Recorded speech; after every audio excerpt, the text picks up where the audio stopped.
Are people, would people be shocked if they sell soap, if they sell workout, programs, if they sell hoodies, if they, do you think, I want to dig back into that because I want to bring value. Is it conversation within LinkedIn? I mean, I don't want to say it this way, but like, it's almost to me the Facebookification of LinkedIn, which is the broadness. Even when you were saying it, I kind of made this gesture. I am just blown away by how much wine, LinkedIn started as a utility. It was job life. It is now a full-blown content ecosystem. And yes, you must factor in the psychology of a LinkedIn user when they're in a LinkedIn feed, which will be different than that same person being on TikTok. But the breadth of what you can do on the platform, for me today feels, I look at it the same way I look at Facebook or Twitter. Is that accurate? Are you seeing that? Is that being talked about?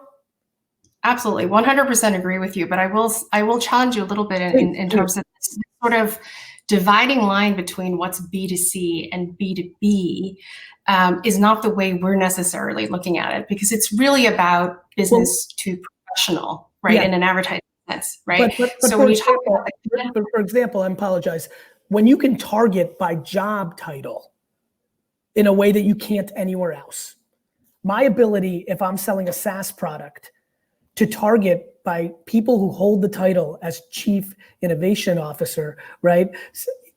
And then create content for that, creates a unbelievable framework for B2B marketing that is different than I can do on Facebook or TikTok. So I can go broad on LinkedIn on consumer, but you have a substantial advantage in B2B marketing over the competitive landscape because of your targeting capabilities. Yeah. I mean, the targeting, absolutely. The context, absolutely. The mindset that people bring to the platform, absolutely. Well, those are big things. Those are big things. And if you think about the conversations that used to happen that were sort of the provenance of boardrooms and the provenance of conference rooms that everyone thought was very different and distinct from conversations that happened at the water cooler or the cafeteria or in the hallways or during the commute, especially in the past year, those walls came down. Because literally all of those conversations are happening with the same people in one room in most instances. It's your kitchen table, it's your office, it's your bedroom. I'm in my apartment right now doing business. Yeah, absolutely. Real quick, I apologize. Khalifa Y, who says, yeah, but the CPCs are too high.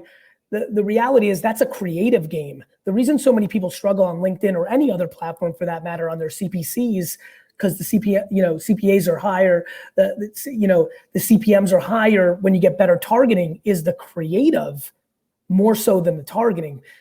Gia, do you think people have really struggled in a world where data and information have advanced in understanding that creative's still the variable? Like, I can get in front of that CFO on LinkedIn, but if my picture, video, and information isn't good, nobody's buying anything. There's a trillion Gary V wannabes out there. The variable of the creative is the important part. Thoughts on that? Yeah, I mean, Kevin touched upon this. Jim talked about it a little bit in terms of there's sort of shortcuts that we take in terms of measurement that are supposed to be proxies for something, but CPC is not a proxy for quality. CPC is not a proxy for the stickiness of the engagement or the value or the resonance of the message that you've landed with the consumer. And so I challenge the notion that, I think that on CPC alone, you're not going to know that you're creating resonance. You're not going to know that you're making an impact on that consumer. I think that's right. It's always quality over quantity. Yeah. I'm sorry, Gia, one more time. It's going to be quality over quantity. Quantity is going to be important, and who doesn't love scale? But what's scale without impact? Gia, what about your own personal attention behaviors? Have you expanded your OTT lineup at home? Maybe there's some good pickling somewhere.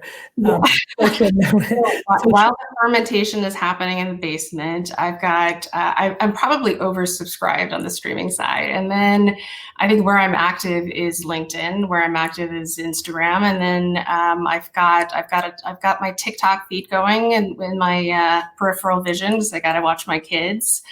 And then Twitter, I'm passively and actively consuming. So that's kind of all happening in tandem. But, I think the thing that, just going back to, as these walls are coming down in terms of what is appropriate or what was really uniquely suited to this particular environment versus the other, because we're seeing this incredible convergence happening on our platform, we're super excited about launching Stories, where Stories is not a new format. It's a format that everyone's familiar with in other platforms, but this idea that we kind of all miss those moments in the office, if you will, where you said, "Hey, check this out! Look what's happening right now! Look what I'm doing right now! Look what I just learned!" That kind of thing that we're able to do on LinkedIn through the Stories format is really exciting, particularly in this particular point in time. And then, live and events. I mean, we're doing this live streaming on LinkedIn right now. It's an incredibly exciting development because here again, we're bringing down the walls. I mean, there was a time where participating in a conversation like this and having a front row seat to a conversation like this required you to travel, required you to find room capacity, and there was so much logistics involved, and some events were just not accessible to everybody. So having live as a feature on the platform, and then the ability to bring a bunch of events functionality around that, where we can get individuals and businesses the ability to bring people in, invite them, showcase the content live, and then and then give them the ability to actually have pull through on that after the live event. That's something that I think is very relevant and so important to, making this conversation accessible to everybody. Gia, I really appreciate your time. Continued success. Thanks for being on. Thank you so much. Thanks, Gia. Next up, Kavita Gupta, co-founder of FinTech TV and Delta Growth Fund.